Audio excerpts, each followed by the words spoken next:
Hey guys, Ray from loveyourrv.com.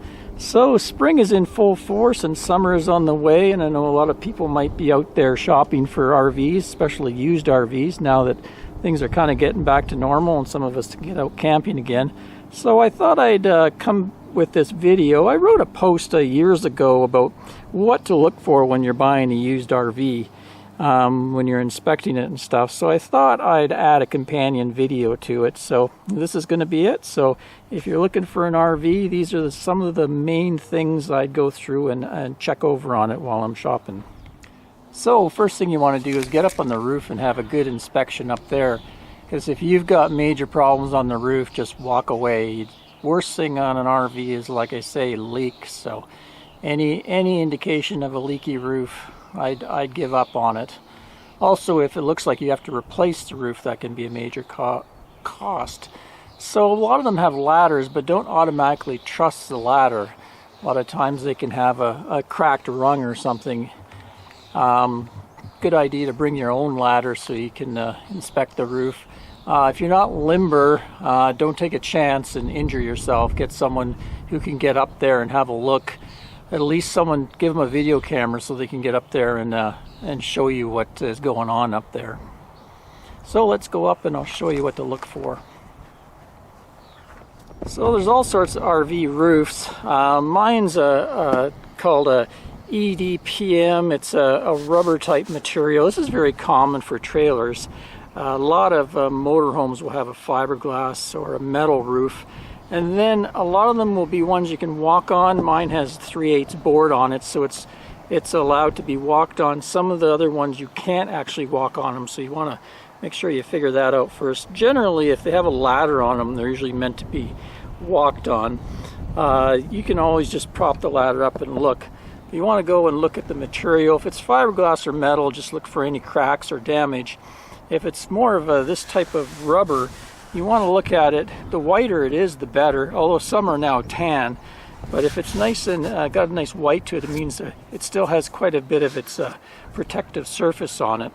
If it starts to get black, a lot of black to it, a lot of black spots, that means it's slowly wearing out and you may be having to replace it soon. Also, a lot of times people will have coated them already, so you want to pay special attention to that. There's all kinds of paints and roll-on coatings that people will make a roof look all brand new. So they're going to sell their rig, so they'll coat it and it'll look just spectacular. But if they didn't do a good job, within a few months that coating could peel right off. If they've done a good job, a lot of times the coatings can last quite a long time, but it's good to know. So have a look at the material, look for any rips or tears, that sort of thing. This one is right around 9 years old, still in pretty good shape. I don't do too much maintenance to it other than clean it a couple times a year. So once up here, you want to carefully check all the seams around all the vents and fixtures. A lot of the rigs will have this stuff called Dicor lap sealant, and you're going to want to look for any cracking or pinholes. If it looks old and dried out, then it probably hasn't been serviced for a long time. You can see on mine I use this stuff called turn-on tape. Early on I covered it. Now that also could be a sign that there was a bad leak and they used it to patch it. So I think if you find that a person's gone around like me and did preventative maintenance, you're probably okay, but keep in mind it also could be a sign of a problem that they've patched. You want to pay careful attention to any of the places where water might pool. You can see back in the corners, that's a notorious place around there, so really inspect the corners really well. Pull the vents, like pull the AC cover and look around it, and then pull all these vents and look around all of them to make sure they're in good shape. And another one is the front cap. On most RVs, the roof is going to meet up with a fiberglass cap. You can see along there I put tape, but usually they just have that Dicor, and that's a notorious spot as well as the fixtures for the light. That's another spot that can be a problem, so you want to inspect that very closely.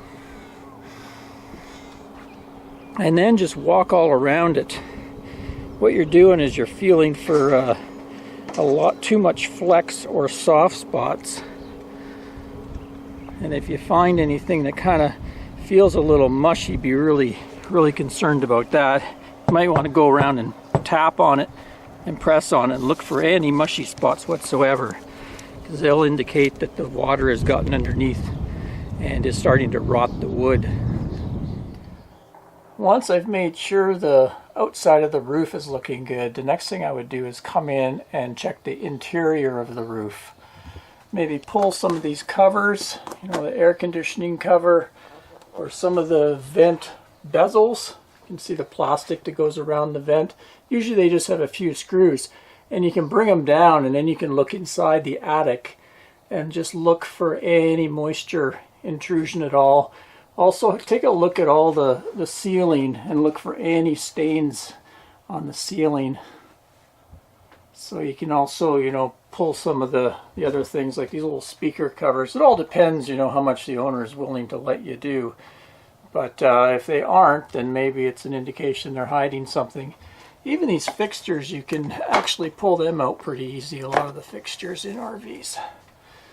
But you just want to make sure there's no water intrusion coming out of the roof, because what happens is they can go down a wall and it can hide behind things and you'd never know it. You end up buying a rig and you find out your walls are full of mold and things are mushy and falling apart. Check around the shower skylight.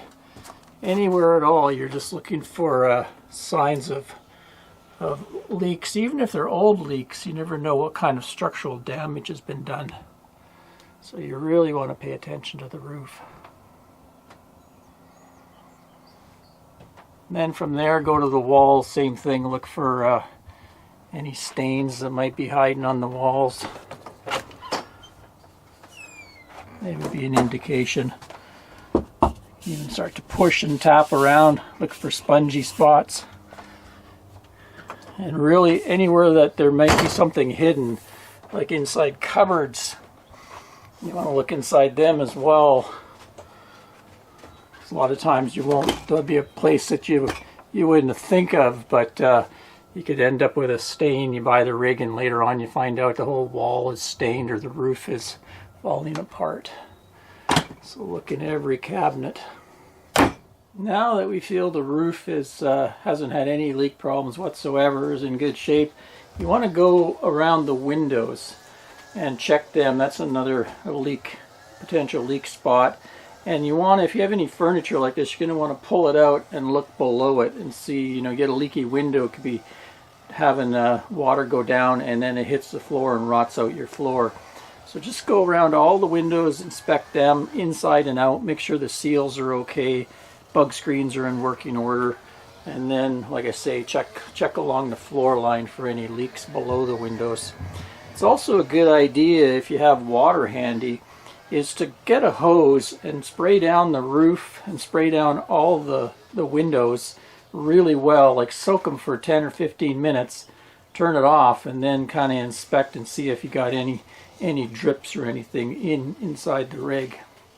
Also, if the windows are double pane, check for any fogging. Over the years, a double pane window, a lot of times the seal will crack or get old, and it will let air and moisture in between them, and you will kind of get a fogging. Even mine are starting to get that over the years.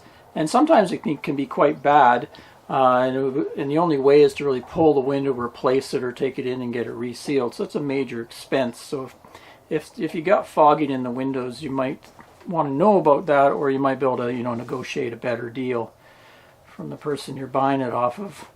And also, while you're on the interior, check all the hardware, make sure all the doors are opening properly, and any hardware that they have is working smoothly. Like these have little plungers in there, and that all the screws are tight, not just sitting there loosely. Everything works. And the entrance door, so go through the entrance door, same thing, spray a hose at it, make sure nothing's leaking, make sure all the latches and catches and locks are working properly. Then you can move on to the appliances, go through every appliance, Check the stove, the oven, check your fridge. Be a good idea to carry with you a infrared gun so you can check the temperature in the freezer and the refrigerator. Make sure that's operating properly. So tell the people before you come that you want the fridge to be working. Go in, check the air conditioner. Same with your gun.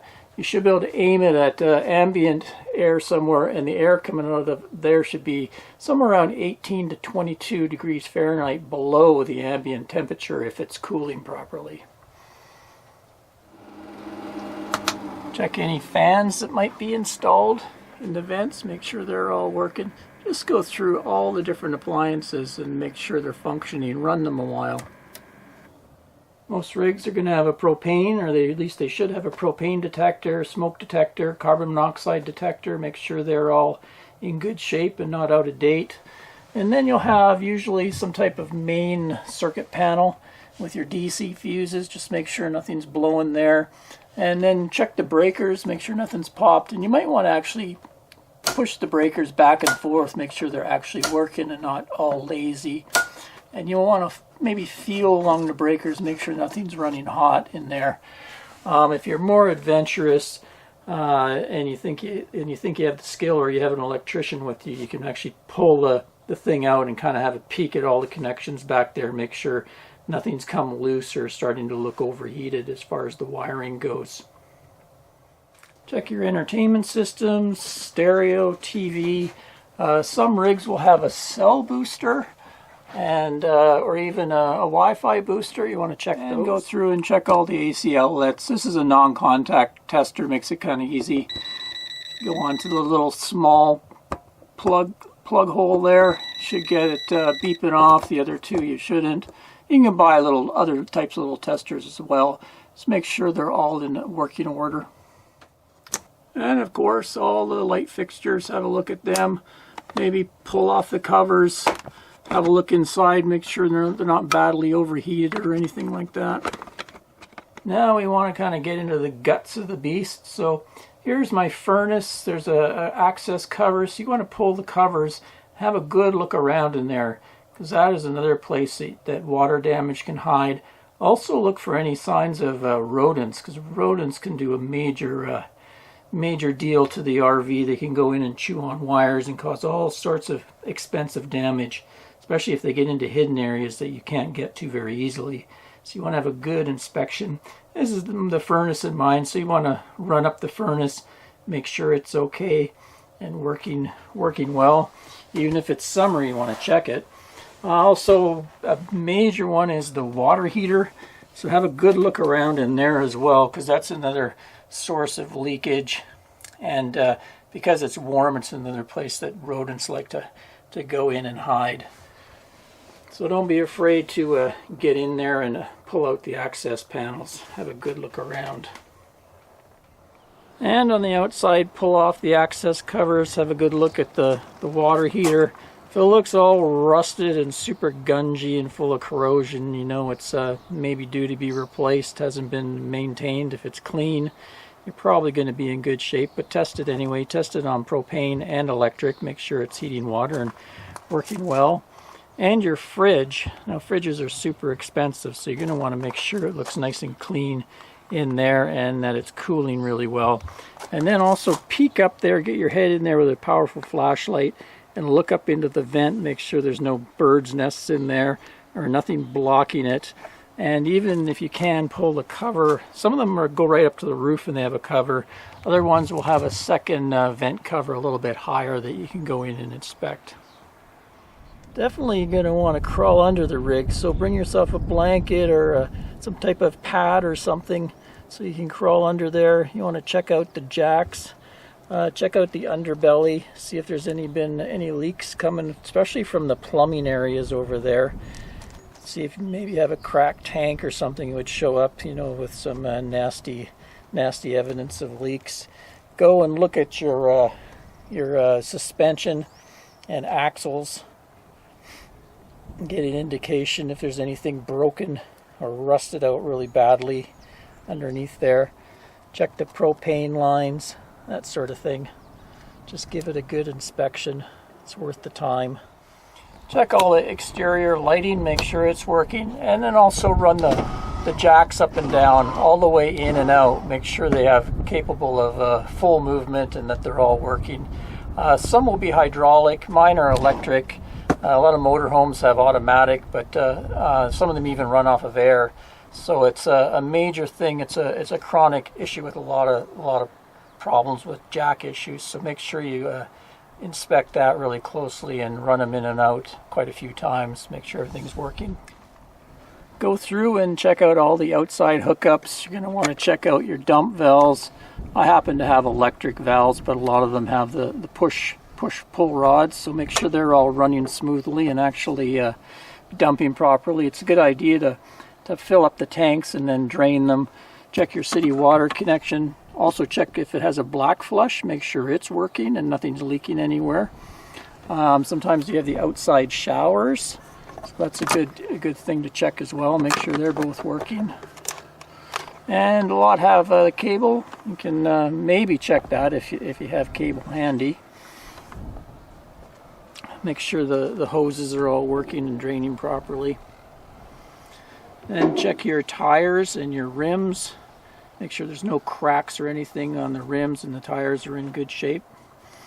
Underneath the slide outs, you're going to want to make sure the mechanisms are looking good. Move the slides in and out several times. Don't just trust the person to say they're working. Do it yourself. And make sure they're not running really slow or anything like that, or making terrible creaking or squeaking noises. Also pay careful attention to the slide floors. That's something that fails quite often. Mine failed at the other end. I had a video on where I repaired that, but it was a manufacturer flaw actually, and I'm hearing more and more people with problems with their slide floors rotting out. So go underneath all the slides and look for anything that might be mushy. Check your power connection, make sure the cord's in good shape and the connection doesn't look burned or corroded in any way. Go and fire up all the lights, make sure the turn signals are working, backup lights if you have them, signal lights, that sort of thing, marker lights. Make sure the awning is functioning properly. Put it all the way out and all the way in, and then check the material. You can see mine starting to fail. I'll be replacing my material this summer. But definitely roll it out and have a look. This damage can hide. While you're inside, check all your taps, all your fixtures, and the shower, sinks. Make sure the toilet fills properly and doesn't leak out the water in the bowl. So fill up all the sinks and make sure they're all draining well. Also, you can check out the water pump. Make sure it's working well. Find out wherever the water pump is and have a look. Make sure you're getting no leaks in there. So a quick way to test the plumbing for leaks is to turn the water pump on, run it a bit, and then turn it off. And the pump should actually repressurize quite quickly, and it should stay off. If you leave it and the system is pressurized, and if there's any leaks, it'll drop in pressure, and then that pump will actually come on briefly. So if you hear that water pump cycling, you know somewhere in the rig there's going to be a plumbing leak. So then you'd look at all the plumbing and see if you can find it. It's a quick tip for checking how much use the RV has had. Like a lot of places will do a lot of detailing and cleanup, but most won't actually take the drain apart and clean it. So they might have detailed it and scrubbed everything shiny clean, but a lot of times you can check some of the drains in the rig and get an idea. If they're sparkly clean, then you know it probably hasn't had much use. Take a gander inside the electrical bay. Make sure all the connections are really clean, no signs of corrosion anywhere. It also might be good, if you do get serious about buying a rig, is have the current owner or dealer explain the operation of all the different things, because a lot of times now people are adding on solar, different type of boondocking chargers, different type of battery banks, and they can get pretty complex, and you're not going to have any wiring diagrams usually. Of course, I would have a wiring diagram for you, but most people won't. So even if you video while they go through and explain their system, and maybe, you know, make sure the inverter is working, have them go through and test everything for you and show it's in proper working operation and explain exactly what they've done. So even if you don't understand it, you have the video for someone else that might come along and be diagnosing something. Check the propane. You can turn it all on and sniff around for if you smell any gas leaks. You can also look at the tanks and you can find a date code and see how old they are. But before someone sells you an RV, they pretty well, in most places, need to get it certified. So ask them where the certification is and whether they've had the system certified. I know in our province of BC you can't resell a rig without having the propane system certified by a professional. Whew, that's a lot, eh? Well, that's what I can sort of think of off the top of my head, the things I would really be looking to check. If you have any other advice, leave it in the comments in the video. One tip is bring yourself a really powerful flashlight, something you can look into all the nooks and crannies in the rig, looking for any defects or problems. You find all these problems that can help you negotiate a lower price. The big things that I'd be really concerned about is water damage, number one. Don't want any water damage in a rig. Also, number two would be any damage to the frame. If you see anywhere where you think the frame may be cracked or having problems, I'd get out of there, walk away. And also another one is rodent damage. If squirrels or rats have gotten in there and nested a lot, not only is there going to be their nasty leftovers, but also they might have chewed wiring and could lead to expensive problems down the road. Most other things beyond that, you can repair. If you find something faulty, like your water heater doesn't work right or something like that, you can probably get it fixed. But anyway, I hope that'll help people that are out shopping for a used rig. Just some things to be on the lookout for. Till next time, Ray from loveyourrv.com. Again, thanks for watching, everyone. I really appreciate it. Till next time, cheers.